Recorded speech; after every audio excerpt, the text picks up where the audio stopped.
Bonjour et bienvenue sur le podcast Belle-Mère. Cette semaine, je reçois Claire. Je dois vous avouer que l'on se connaît depuis longtemps, dans les presque 20 ans maintenant. Je vous laisse faire les additions et les soustractions. Ouais, ça date. Je savais beaucoup de son histoire et pourtant, lors de cette conversation, elle m'a encore appris des choses. Cette vieille âme dans un corps de nymphette a décidément beaucoup à partager. Merci à toi Claire et bas les masques. Belle-mère. Belle-mère. Belle-mère. Belle-mère. Bonjour Claire. Bonjour. C'est la deuxième fois qu'on se parle de ton rôle de belle-mère parce qu'on a échoué la première fois. C'est très vrai. Alors dis-moi, quelle image tu avais des belles-mères avant d'en être une? J'avais pas tellement d'images dans la mesure où autour de moi, il y avait très peu de belles-mères. Je suis issue d'une famille où on ne divorce pas, on se sépare pas, on s'aime d'amour pendant des années. Donc il y avait pas de séparation, donc pas de belle-mère. Donc j'avoue que c'était un truc un peu obscur. On s'aime d'amour pendant des années et des années? Bah en tout cas, c'est ce qu'on voit. Après, on ne sait pas la vérité, mais en tout cas, on ne se sépare pas.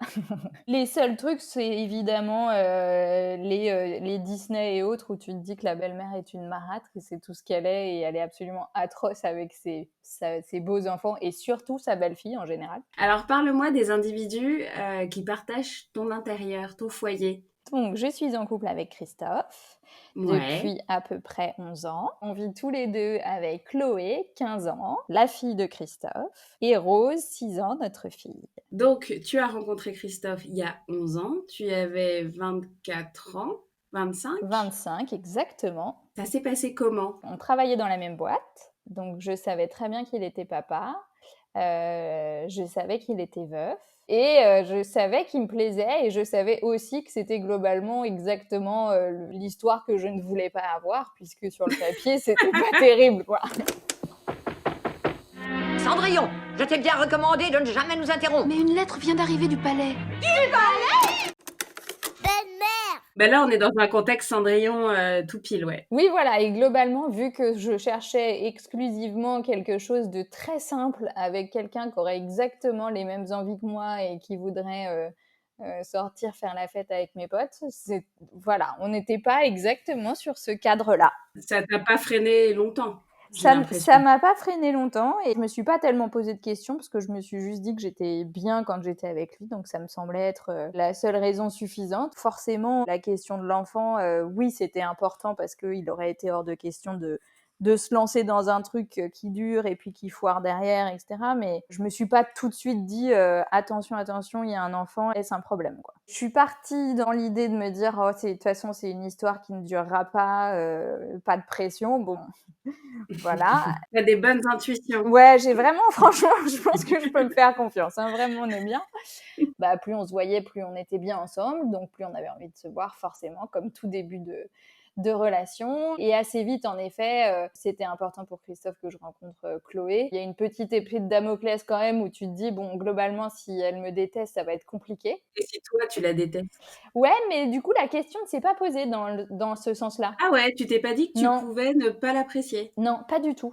Comment ça se fait? Bah, je sais pas. Parce qu'il y a des enfants détestables. Bah, j'en ai bien conscience. Mais Et en plus, je crois savoir que tu fais partie de ces gens qui peuvent trouver des enfants ah détestables. oui. Et puis alors, il y en a beaucoup que je trouve détestables. Donc C'était pas évident. c'était pas si évident. Et on s'est rencontrés chez moi parce que c'était important aussi que je lui montre que j'avais un chez moi qui était en plus super cool. De pas tout de suite débarquer chez elle, là où elle avait vécu avec sa maman aussi. C'était un peu trop lourd, quoi. Donc on a fait ça chez moi pour que ce soit assez léger. C'est là aussi où elle a rencontré la première fois mes parents, mes sœurs. Enfin, c'était assez facile, quoi. Ou les amoureux. Christophe dit viens voir l'amoureuse de papa. Non, je pense qu'il n'a jamais mis de mots très précis sur qui j'étais. Il a toujours parlé de Claire. Tu sais, la dame qui habite en dessous. Elle est souvent là, hein, mais Elle nous colle, on sait pas elle est pourquoi. chiante. Non, c'était plus... il a jamais caché qu'il me voyait, mais il a toujours dit que c'était Claire et il n'a pas nommé notre relation. Chloé, étant assez fine, a tout de suite compris, même si elle était toute babe, elle a tout de suite percuté parce que elle voyait que son père était amoureux, quoi. Donc je pense que ça se voit et je pense que c'est c'est joli et que c'était mignon, et donc elle a capté, mais Christophe a jamais mis de mots spécialement dessus. Donc détendu. Et d'ailleurs, tellement détendu qu'assez rapidement, elle est installée chez eux. Je pense que le fait qu'il y ait un enfant dans l'histoire a accéléré finalement l'emménagement, ce qui est assez paradoxal parce qu'on aurait pu se dire que justement ça aurait forcé à prendre du temps. Ouais. Bon, j'ai proposé qu'on s'installe dans le 11e, ça n'a pas marché. C'était ton quartier. C'était ton mon quartier d'amour. Oui. Exactement. Et donc, je suis allée m'installer chez eux après avoir fait quelques aménagements pour pouvoir me sentir un peu plus chez moi, mettre mes vêtements dans un dressing tout neuf, et voilà. Belle-mère. Je me permets d'intervenir ici car je trouve que Claire a fait un truc super intelligent. Je m'explique. Certes, elle quitte le 11e, ça c'est vraiment triste, surtout pour moi qui vivais juste à côté de chez elle, pour la proche banlieue parisienne, mais elle crée son espace chez son mec et sa fille, et ça devient un nouveau home sweet home pour tout le monde. Malin, non? Belle-mère. Finalement, cette histoire est amenée complètement à l'opposé de ce que tu avais en tête. Directement, tu intègres une famille, tu quittes Paris et t'emménages dans un appartement familial. Qui globalement aurait pas été un appart que j'aurais choisi si j'avais dû le choisir. Ni le quartier, ni le truc. Non, ouais, c'était pas du tout ce qui me plaisait. Après, on a changé quelques meubles, on a refait un peu la cuisine. Enfin, on a fait deux, trois travaux qui étaient quand même assez conséquents pour que je me sente bien et que je me sente plus chez moi. Et puis, je pense que pour Christophe et Chloé, c'était bien aussi de changer en se disant on déménage pas, mais il y a quelqu'un d'autre qui intègre la famille et le cercle familial, donc on intègre cette personne aussi avec une partie de ce qu'elle est, quoi. Donc changer sans trop changer. Exactement. Ce qui finalement est pas trop perturbant pour Chloé, ni Voilà. pour Christophe, peut-être un peu plus pour toi. Ça m'a perturbé, je ne sais pas, mais en tout cas, ce qui est sûr, c'est que oui, ma vie a changé radicalement, même si j'ai continué à sortir, voir mes copines, mais très clairement, je passais d'une vie de célib à une vie familiale, avec tout ce que ça implique, de dîner à table à une certaine heure, des choses qui étaient loin de ce que j'avais comme vie avant, quoi. Mais je fais partie de ces gens qui sont pas du tout stressés ou inquiets de la routine et du quotidien, donc c'est pas un truc qui m'a angoissée du tout. C'était un chamboulement, mais pas inquiétant. À partir du moment où je me suis installée, j'ai imposé des choses. Donc les choses qui me dérangeaient, je les ai modifiées pour qu'elles me dérangent plus. Il me semble que Christophe te donne du crédit, et enfin, en ce qui concerne Chloé, ce que tu dis a autant de valeur que ce qu'il dit lui. Ah, complètement. Il a jamais contredit ce que je disais. Je pense que c'est vraiment parce que il sait que je me suis toujours occupée d'elle, et depuis le premier jour, ce que je fais, je le fais pour son bien à elle ou pour notre bien. C'est très confortable et ça permet aussi d'asseoir cette position de belle-mère, ce qui est super compliqué à appréhender parce que tu sais pas où est la limite. Après, dans mon cas, moi j'ai estimé que c'était plus facile parce que on était un seul foyer. Ce que je trouve le plus dur dans les familles recomposées, c'est le double foyer et le fait qu'il y a des règles qui sont différentes dans deux foyers. Oui. Ça, je trouve que c'est difficile parce que quand tu as ce rôle de belle-mère et que ton beau-fils ou ta belle-fille rentre chez sa mère et que là-bas, il a le droit de faire des choses, qu'il revient, t'as pas le droit, t'as assumé ton rôle et affirmer ce qui, toi, te paraît juste, honnête, et éviter de te prendre à chaque fois de toute façon, t'es pas ma mère. Ça, j'imagine que c'est difficile. Tips de belle-mère. Tips de BM. Ici, Claire évoque le fameux « T'es pas ma mère !» tant craint par les belles-mères. Si cela vous arrive lors d'une discussion échauffée avec votre bel enfant, je vous propose d'essayer le « Oui, je sais, et alors ?» Résultat non garanti, mais lui rappeler qu'on connaît notre place pourrait désamorcer la situation. Moi, je pense que ça se tente. Allez, on reprend. Mais j'ai un peu l'impression que ça peut être compliqué de passer derrière quelqu'un qui est décédé déjà parce que tu récupères une petite fille triste et orpheline. Et aussi, c'est compliqué de prendre la suite de quelqu'un qui est plus là. Ouais, après, je pense que... Enfin, en tout cas, moi, je l'ai plus mal vécu dans mon couple que dans le côté famille belle-mère. Avec Chloé, on a toujours été extrêmement au clair, elle et moi. Je ne suis pas sa mère et je ne remplace pas sa mère. Je suis une nouvelle maman, mais je suis pas sa mère et elle m'appelle pas maman, enfin, alors que je l'ai rencontrée hyper jeune. Et elle avait 4 ans, hein, c'est ça? Ouais, elle avait 4 ans, donc ça fait quand même un moment qu'on se connaît. Elle aurait pu, si elle avait eu envie. Et je pense que c'est hyper sain, en fait. Dans tous les cas, il y a pas de comparaison. Alors pour elle, je pense que c'est compliqué parce que elle était si jeune que aujourd'hui, j'ai vécu plus de choses avec elle que ce qu'elle n'a vécu avec sa mère. Je pense que c'est pour elle le plus dur parce que quand elle a un coup de mou ou quand elle a un coup de blues en pensant à sa mère. Autant plus jeune, ses coups de blues, ils étaient honnêtes et lâchés, il n'y avait pas de retenue. Autant il y a eu des moments plus récemment où elle en est gênée parce qu'elle me dit mais je suis gênée par rapport à toi parce que si je dis je voudrais que ma mère soit là, ça veut dire je voudrais que Claire soit pas là. Et la chance que vous avez, c'est que tu le ressens pas du tout comme ça quand elle te dit ça. Il y a pas du tout de jalousie en fait. Non, en fait, il y a pas du tout de jalousie parce que en fait, je vois pas comment on peut être jaloux de quelqu'un qui est plus là. Je me dis, Il y en a c'est plein qui peuvent l'être, t'inquiète. bah ouais, peut-être, mais en tout cas, moi, je me dis, moi, j'ai tout gagné dans l'histoire. Belle-mère. Et Chloé, tu l'as trouvée sympa tout de suite? Chloé, je l'ai trouvée tout de suite très fatigante. Absolument adorable, mais alors si fatigante. Elle était, je pense, dans le rôle d'une petite fille qui avait besoin d'amuser son père suite au décès de Myriam. Je pense que c'était vraiment... elle s'est donné ce rôle où, du coup, elle était au taquet non-stop, H24, surexcitée, quoi. Mais je me suis vite attachée à elle parce qu'elle est...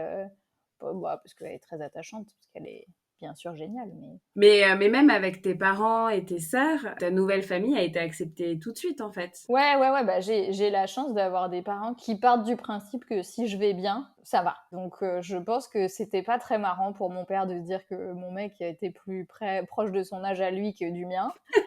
Je suis pas sûre que ça les fait rire. Après, ils se sont vite rencontrés et ça a tout de suite fité. Ma mère, c'est une mère avant tout, donc Chloé, elle était encore petite, donc le fait qu'il y ait un enfant, c'était assez génial et que ce soit ma fille, pas ma fille, ça n'a pas posé de problème. Et même à ma grand-mère, qui est pourtant en effet d'une autre génération, quand elle compte ses arrière-petits-enfants, elle compte Chloé dans le lot comme... Ah, c'est chouette. ouais, au même niveau que les autres. Enfin, il n'y a pas de question, quoi. Tu t'es attachée tout de suite à Chloé, qui est une chouette petite fille, qui grandit, qui a 15 ans maintenant. Ouais. C'est toujours une chouette jeune fille. C'est toujours une chouette jeune fille. C'est une jeune fille qui s'affirme comme toutes les jeunes filles de 15 ans. Donc c'est assez marrant et hyper enrichissant parce qu'en fait, c'est plein de réflexions, de questionnements. Et j'appréhendais plutôt la période de l'adolescence en attendant le fameux T'es pas ma mère. Donc non, c'est une ado, hein, donc elle est chiante sur plein de trucs et puis elle tente des trucs et voilà. Mais même, j'ai l'impression que vous avez une relation carrément complice en fait. T'es un peu sa confidente. Ouais, avec Chloé, il y a un truc assez... pour le coup, on n'est pas du tout tactile l'une envers l'autre. Ouais, vous faites pas de câlins. Non, mais je crois pas que ce soit un souci. Et d'un autre côté, c'est ouais, on est assez proches, on discute. Quand elle a un coup de moins bien, je le vois très vite. Donc très vite, je vais voir et je creuse et du coup on en discute. Et il y a des choses sur lesquelles elle se confie à moi plus qu'à son père. Hein. Il y a des choses qui sont difficiles. Elle parle assez peu de sa mère finalement, mais très vite ce que je lui ai dit, moi, c'est que je lui ai dit j'ai pas de souci à en parler. Le seul truc, c'est que moi je connaissais pas Myriam, donc moi j'ai pas beaucoup de choses à dire. Même si finalement tu la connais un peu en creux, cette femme. Ouais, je connais des choses et des valeurs et des goûts parce que au fur et à mesure, en entendant Christophe dire à Chloé que elle aime lire comme sa mère aimait lire, qu'elle est douée pour les langues comme sa mère était douée pour les langues, même avec moi, il y a certaines similitudes qui sont un peu troublantes parce que on est, je pense, vraiment, vraiment extrêmement différentes, mais qu'il y a des choses sur lesquelles on se retrouve, quoi. Tu penses que t'aurais pu être copine avec Myriam si tu l'avais connue? Je sais pas du tout. J'en ai aucune idée. On a des valeurs qui sont communes et ça, c'est vachement important de me dire que la manière dont j'élève Chloé est pas trop décorrélée de ce qu'elle aurait aimé. Après, je connais pas les détails, mais en tout cas, c'est dans la lignée, quoi. T'es avec Christophe, il a un enfant, toi t'en voulais pas. Non, non, parce que restons cohérents jusqu'au bout de l'histoire. Évidemment, je sais pertinemment au plus profond de mon être que je n'aurai pas d'enfant. Et puis un jour, c'est moi qui lui dis je voudrais un enfant. Je sais même pas si je suis consciente de ce que je dis, mais en tout cas, je le formule, donc c'est que ça doit être vrai quelque part. Tu penses que Chloé t'a donné envie? Ouais, je pense que le premier truc, c'est que ce soit Christophe, parce que j'ai jamais eu vraiment cette envie profonde d'avoir un enfant. Donc c'était vraiment de faire un enfant avec lui qui était... l'envie venait de là. Après, le fait de vivre avec Chloé m'a certainement rassurée sur le fait qu'il n'y avait pas que des monstres tout le temps. Donc ça pouvait le faire, quoi. On a toujours fait plein de trucs avec elle et je me suis dit, ok, en fait, c'est pas le monde ne s'arrête pas de tourner quand tu fais un gosse, qui était un peu l'image que j'avais en tête et où je me disais, bon, bah, tu mets un peu entre parenthèses plusieurs années et en fait, là, je me suis dit, bon, bah, ça a l'air de fonctionner pas mal, quoi. Je me pose, moi, la question de me dire, est-ce que c'est pas trop tôt vis-à-vis de Chloé? Et lui me fait une réponse très mignonne qui est de dire que parfois, il faut être égoïste dans la vie. Du coup, tu tombes enceinte et t'es un peu la première de toutes tes potes à tomber enceinte. Ça peut être cool quand on est enceinte d'avoir d'autres gens qui ont connu ou qui vont connaître plus ou moins la même chose au même moment. Le fait de pas avoir de copine enceinte avant moi ou en même temps, bah en fait, j'avançais dans ma grossesse et basta. Il y avait pas, il y avait ni de peur, ni de, enfin, Ouais, ça t'a mis une liberté en fait. complètement. C'était très, du coup, là, ça s'est passé extrêmement simplement. J'avais pas autour de moi des choses où j'aurais pu voir des histoires difficiles de grossesse. Où j'ai été super épargnée de tout ça, donc c'était très fluide. Donc Rose arrive 9 mois plus tard. Et en fait, je suis pas du tout stressée parce que je ne me fais pas enfin, c'est pas que je me fais pas confiance à moi, mais je me dis juste que je n'ai jamais eu d'instinct maternel, il n'y a jamais eu de bébé autour de moi, je ne sais pas comment on fait. En plus, ça m'a jamais tellement intéressée. Et surtout, je me dis, j'ai un avantage de ouf, c'est que mon mec a déjà eu un enfant, donc en fait, lui saura faire, quoi. Et ouais, et c'est vrai ou pas? Oui, il sait faire plein de trucs et donc l'avantage que ça a eu, c'est que je me suis jamais posé une seule question sur je peux pas lui laisser. Après, il y a des choses où je me suis dit bon, bah, en fait, je sais très bien faire moi aussi. On va arrêter de déconner. C'est pas parce qu'il a eu un enfant qu'il sait mieux, quoi. Vous entendez un coup de crayon? Et oui, c'est parce que Claire est très créative. Il va nous accompagner encore quelques minutes. Peut-être assistons-nous à la naissance d'une grande œuvre de BM. À suivre. Belle-mère. Chloé, elle a kiffé Rose tout de suite ou elle a été déçue parce qu'un bébé c'est chiant? Non, elle a été vachement mignonne. Elle était déçue parce qu'on n'a pas choisi le prénom qu'elle proposait. C'était quoi? Le truc, c'est que comme nous nous appelons Christophe, Chloé, Claire, je voulais un prénom qui commence par C. Et donc, elle m'a proposé Christine. Oh! Ben, je sais. Mais ça correspondait au brief, contrairement à Rose. Bah, je sais, mais sauf que j'ai trouvé aucun prénom qui commence par C qui me plaisait. Mais non, ça n'a pas été un problème et on est parti, on a fait un super beau voyage pour les 10 ans de Chloé. Donc Rose, elle avait 9 mois, on l'a laissée 10 jours toute seule. Donc il n'y avait pas de jalousie. Elle a pu se rendre compte que ça n'avait pas changé, en tout cas votre relation et votre amour pour elle. Ouais, et puis c'est même, c'est assez mignon parce que c'est des choses où elle a envie que sa sœur ait les mêmes choses qu'elle. Typiquement, elle me dit, voilà, le safari qu'on a fait pour mes 10 ans, je veux vraiment que Rose, elle fasse la même chose pour ses 10 ans parce que c'était génial. Enfin, donc c'est hyper mignon, quoi. Elle partage. Alors, il y a évidemment, au quotidien, il y a des moments de jalousie, hein, mais Et c'est sur des trucs spécifiques? c'est surtout vis-à-vis de son père. Forcément, c'est là où le bas blesse, quoi. Il y a des moments où il est plus en lien avec une qu'avec l'autre, donc c'est ces moments-là où c'est un peu plus difficile. Belle-mère. Donc ça fait 11 ans. On se fait un petit rewind à moins 12 ans. Ouais. Qu'est-ce que tu dirais à la jeune toi qui est encore célibataire, qui se demande qui elle va trouver, quand, comment? Celle qui cherche un mec sans histoire, Oui. sans passé, qui s'entendra bien avec ses potes, d'accord.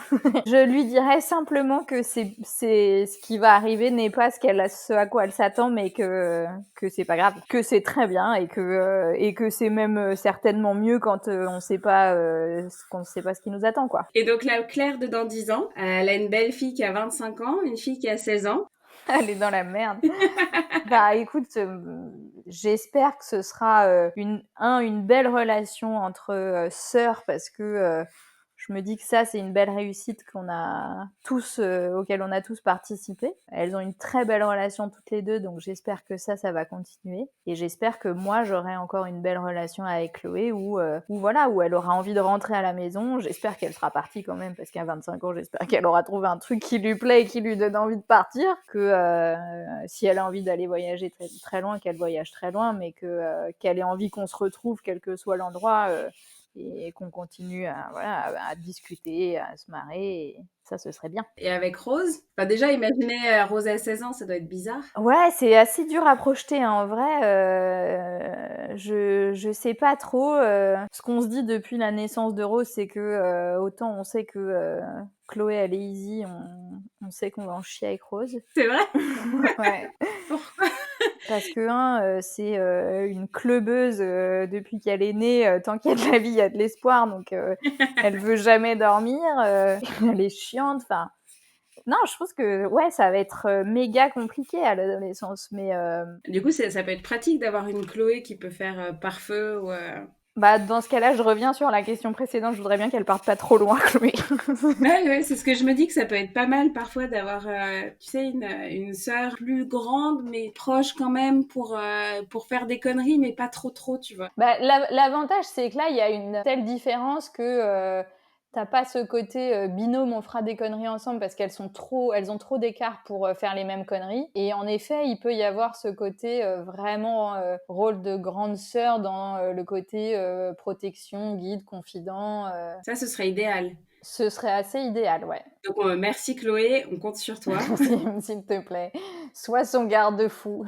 Donc, ça te plaît plutôt d'être belle-mère? Bah, en tout cas, moi, dans l'histoire que j'ai, mon rôle de belle-mère, il est hyper agréable. Et en plus, je pense que il m'a en effet un peu préparée à être maman. Et c'est marrant parce qu'on en a parlé tout à l'heure avec Christophe. Il me disait, c'est fou parce que le fait d'être belle-mère avant d'être maman est pas forcément évident. Et je lui disais que moi, j'avais trouvé ça beaucoup plus facile, parce que je ne connais pas l'autre, bien sûr, mais parce que j'ai trouvé que c'était plus... le rôle de belle-mère, il est évidemment extrêmement important, mais en tout cas, je l'ai pris avec suffisamment de légèreté au début pour que ce soit facile et pour me rendre compte de la simplicité. Et en fait, je pense que ça m'a guidée, ça m'a menée très facilement à me dire, bon, bah en fait, je peux être maman. Et tu trouves ça plus dur que d'être mère ou pas, d'être belle-mère? Dans mon cas à moi, pas plus dur. Je trouve même que ça simplifie certaines choses. Je trouve que ça simplifie des discussions qu'on pourrait avoir et qui pourraient être vachement difficiles si c'était ma fille, ou que je projette comme étant difficiles si c'était ma fille, parce que c'est des discussions que j'ai pas encore eues avec Rose sur...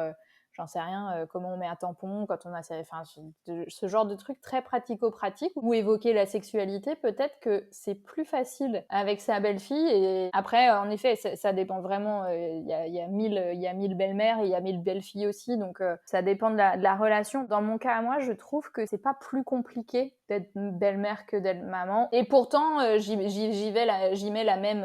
Importance, ouais. J'y mets la même importance et la même responsabilité, parce que parce que aujourd'hui Myriam n'est plus là. Je pense que si Myriam était là, ce serait pas pareil. Là aujourd'hui, j'ai une responsabilité de maman envers Chloé. Et justement, dans les contacts d'urgence sur l'école, il y a toi et Christophe au même niveau, on est d'accord? En fait, il y a ce que la loi dit et puis ce que nous on dit, en gros. Et ce que nous on dit, c'est que oui, c'est au même niveau. Et d'ailleurs, c'est assez marrant parce qu'au collège, même si tu précises bien que je suis sa belle-mère, le collège t'appelle toi en tant que femme avant d'appeler le père. Donc c'est assez... surréaliste, mais oui, maintenant on se met tous les deux comme référents pour elle comme pour nous. Voilà, s'il y a un contact à appeler, peu importe. Je pense c'est son père en premier. Bah, je crois que ça dépend des sujets, non? Alors oui, il y a des sujets sur lesquels c'est son père et surtout elle m'appellera pas. Si elle a trop déconné, elle m'appellera pas. Ah là là, Claire, vraiment merci beaucoup pour ton témoignage. Je suis très heureuse d'avoir pu partager ce moment avec vous. Et si vous aussi vous appréciez ces conversations de belle-mère, je vous demande une pluie d'étoiles sur les plateformes d'écoute. Et pour ne rien rater des prochains épisodes, des abonnements par milliers. Pour prolonger le kiff de BM, il y a aussi Instagram, belle.mère.podcast, avec belle-mère au pluriel. À très bientôt et gros bisous!